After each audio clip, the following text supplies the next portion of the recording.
This show is part of One Place, a daily network of focused briefings across the stories people follow most. Welcome to today's roundup. We have a packed show covering everything from legal victories and major arrests to secret celebrity weddings and massive stadium concert announcements. Let's get right into the headlines.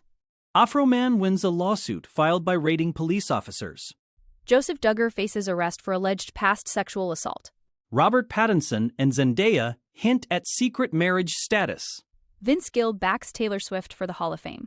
Meghan Markle faces new claims about her Netflix meetings.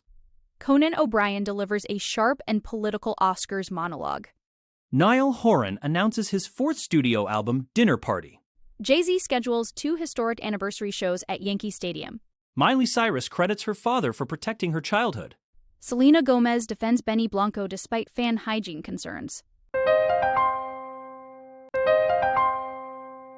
Starting with Afroman's victory. Rapper Afroman, whose real name is Joseph Foreman, has emerged victorious in a bizarre legal battle against 7 police officers from Adams County, Ohio. The conflict began back in 2002 when the sheriff's department raided his home on suspicion of drug trafficking and kidnapping. The raid was a total bust. No drugs or victims were found, and no charges were ever filed. In response, Afroman used his security footage to create music videos, including the viral hit Lemon Pound Cake, which mocked an officer for eyeing a snack in his kitchen. The officers sued him for $3.9 million, claiming invasion of privacy and emotional distress. But a jury recently sided with the rapper on all counts. This case really highlights the intersection of the First Amendment and artistic criticism. The ACLU of Ohio even stepped in with an amicus brief, labeling the officers' legal action as a slap suit intended to silence a critic. During the 3-day trial, the officers testified about the ridicule they faced, with one officer, dubbed Police Officer Poundcake, mentioning he was sent numerous cakes at work. Another officer reportedly became emotional when a video mocking him was played in court. Despite their claims of humiliation and death threats, the jury found that Afroman had the right to use the footage of the public officials performing their duties. It is a major win for creative expression and accountability. Now to a serious arrest. Joseph Duggar, known for his time on the TLC reality show 19 Kids and Counting, has been arrested on serious sexual assault charges. The 31-year-old is accused of molesting a 9-year-old girl during a family vacation in Panama City Beach, Florida, back in 2020. According to the Bay County Sheriff's Office, the alleged abuse involved Duggar asking the child to sit on his lap and later under a blanket on a couch, where he allegedly touched her inappropriately.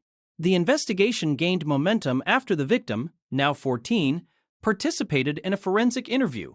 Reports indicate that the victim's father confronted Duggar, who allegedly admitted to his actions during that confrontation, and to detectives in Tontitown, Arkansas. This arrest adds another dark chapter to the Duggar family's public history, following the 2222 conviction of Joseph's older brother, Josh Duggar, for receiving and possessing child pornography. Joseph was booked into the Washington County Jail and is currently awaiting extradition to Florida to face the charges of lewd and lascivious behavior. Joseph has been married to his wife Kendra since 2017, and they have 3 confirmed children, with rumors of a 4th.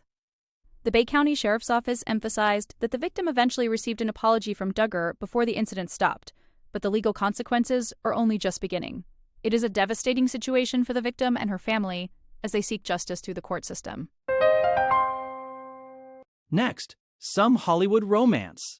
At the recent premiere of their new film, The Drama, co-stars Robert Pattinson and Zendaya both faced questions about their personal lives that have fans buzzing.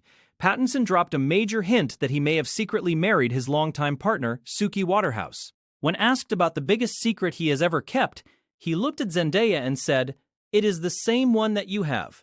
This cryptic remark comes after months of speculation, especially after Sharon Stone referred to Pattinson as Suki's husband at a concert earlier this year. The couple, who have been together since 2018 and got engaged in late 2023, welcomed their first child in March 2024. Fans are convinced this was his way of confirming the news. Zendaya was equally coy when asked the same question, simply stating that nothing came to mind. However, her actions might speak louder than words. She has been spotted wearing a simple gold band on her left ring finger, right next to the massive engagement ring she debuted in early 2025. While she and Tom Holland only confirmed their engagement in September 2025, the presence of that wedding band has led many to believe they have already tied the knot in private. Both couples are notoriously protective of their privacy, so a secret ceremony would fit their style perfectly. With Pattinson's film The Drama set for an April release, the spotlight on his relationship with Suki is only going to intensify as fans look for more clues. Moving to country music. Country music legend Vince Gill is throwing his full support behind Taylor Swift for a spot in the Country Music Hall of Fame. Gill, who was inducted in 2007 at the age of 50, was once the second youngest person to receive the honor. Now, he believes Swift is the perfect candidate to break records. During a recent podcast appearance, Gill praised Swift's impact and noted that she is actually one of the Hall of Fame's most significant donors. He dismissed any skepticism about her eligibility, simply asking, "Why wouldn't you put her in?" Swift becomes eligible for the Modern Era category this year, which requires 20 years of national prominence since her debut album was released back in 2006. If Swift is inducted anytime soon, she would become the youngest person ever to enter the Hall of Fame. Currently, that record is a tie between Johnny Cash and Eddie Arnold, who were both 48 at the time of their induction. At just 36, Swift has already achieved more than most artists do in a lifetime, with massive chart success and a global influence that transcends genres. Gill mentioned that after his own induction, he felt he needed to work even harder to earn the title, and he sees that same drive in Swift. Her deep roots in Nashville and her continued support for the institution make her a strong contender, regardless of her shift into pop music in recent years. Now, the latest royals. Meghan Markle is back in the spotlight following a report from Variety detailing her alleged behavior during high-stakes meetings with Netflix. Sources claim that the Duchess of Sussex often took a dominant role, sometimes talking over Prince Harry or using physical signals like touching his arm or thigh to stop him from speaking so she could take over the conversation. The report suggests Meghan viewed herself as the Hollywood professional in the room, which reportedly caused some friction behind the scenes.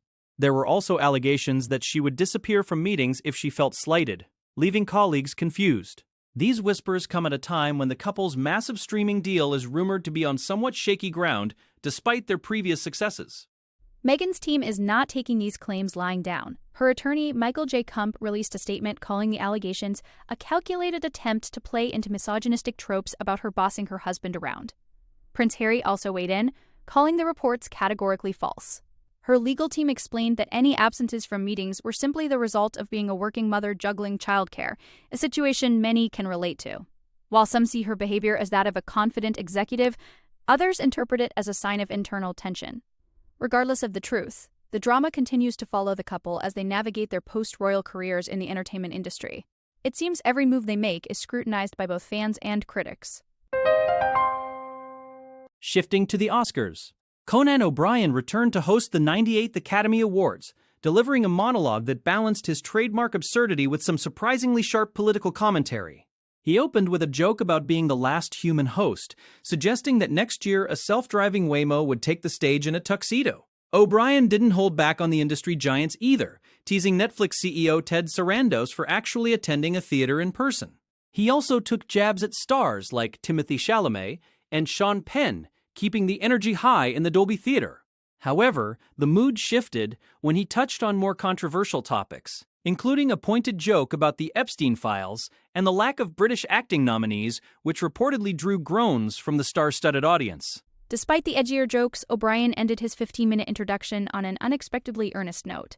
He addressed the global turmoil and political divisions currently facing the world, calling for a sense of optimism and unity through the power of storytelling.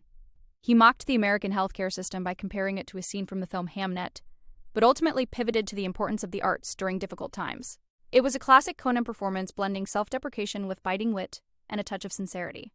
While some of his political barbs may have been polarizing, his ability to command the room for a second year in a row solidified his status as a reliable, if unpredictable, host for Hollywood's biggest night of the year. Next, Niall Horan's news. Niall Horan has officially announced his fourth studio album, titled Dinner Party, set to arrive on June 5th. The former One Direction star has been teasing the project since Valentine's Day, even surprising diners at a Brooklyn restaurant with bottles of wine and handwritten notes. The album features 12 tracks, with the lead single, also titled Dinner Party, dropping on March 20th. Horan shared that the inspiration for the song and the album's theme came from the night he met his longtime girlfriend. He realized that a simple dinner party with friends turned into a life-changing event that has defined the last 6 years of his life. This personal connection seems to be the heartbeat of the new record. Fans are already diving into the track list, which includes titles like Tastes So Good and End of an Era.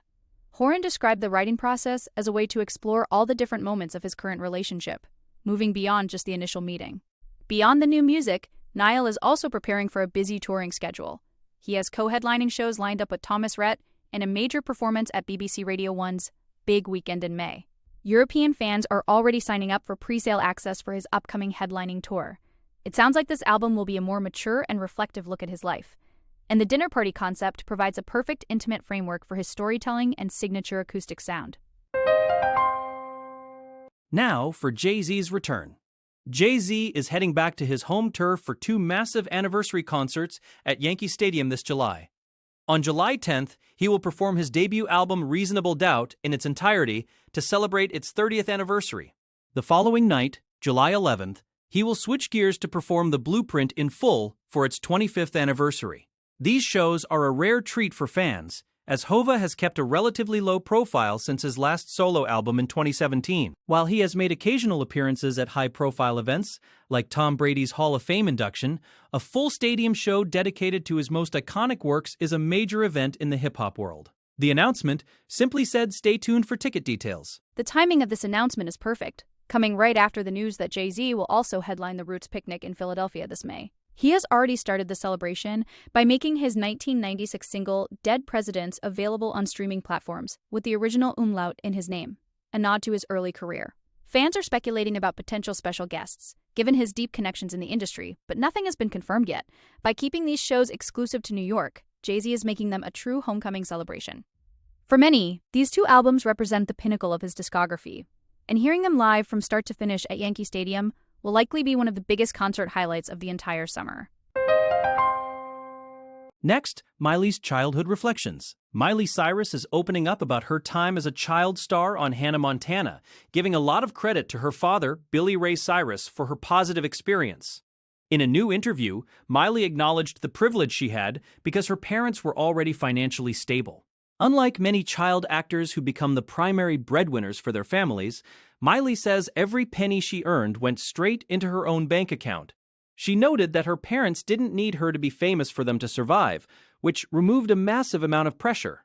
This stability allowed her to focus on her craft rather than the burden of supporting her household, a stark contrast to the stories often heard from other former Disney stars. Beyond the financial aspect, Miley emphasized how her father's constant presence on set protected her from the darker sides of the industry. Billy Ray was in the dressing room next to hers, and her grandmother was always nearby in the kitchen, ensuring she was never left alone. Miley recalled their undeniable chemistry during the initial auditions, saying they knocked it out because their connection was impossible to fake. It is heartening to hear her speak so fondly of her father, especially after the public family drama following his divorce from Tish Cyrus in 2022. With the 20th anniversary of Hannah Montana approaching in 2026, fans can look forward to a special reunion project featuring both Miley and Billy Ray, celebrating the show that started it all. Finally, Selena and Benny. Selena Gomez and her husband Benny Blanco were recently spotted on a cozy date night in Los Angeles, seemingly ignoring the internet's obsession with Blanco's hygiene. The couple was seen cuddling at a bowling alley and arcade, looking very much in love despite a recent wave of criticism from fans. The controversy started after a video from Blanco's podcast showed Gomez kissing his foot, which many viewers pointed out looked quite dirty.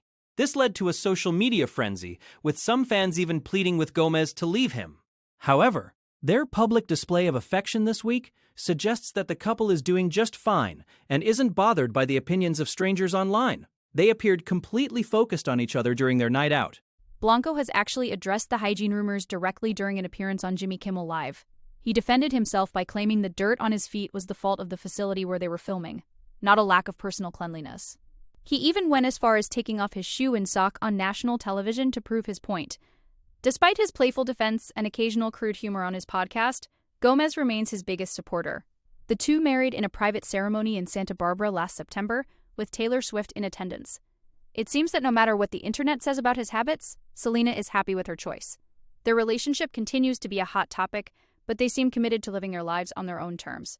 That wraps up our daily briefing. Thanks for joining us for this look at the latest stories.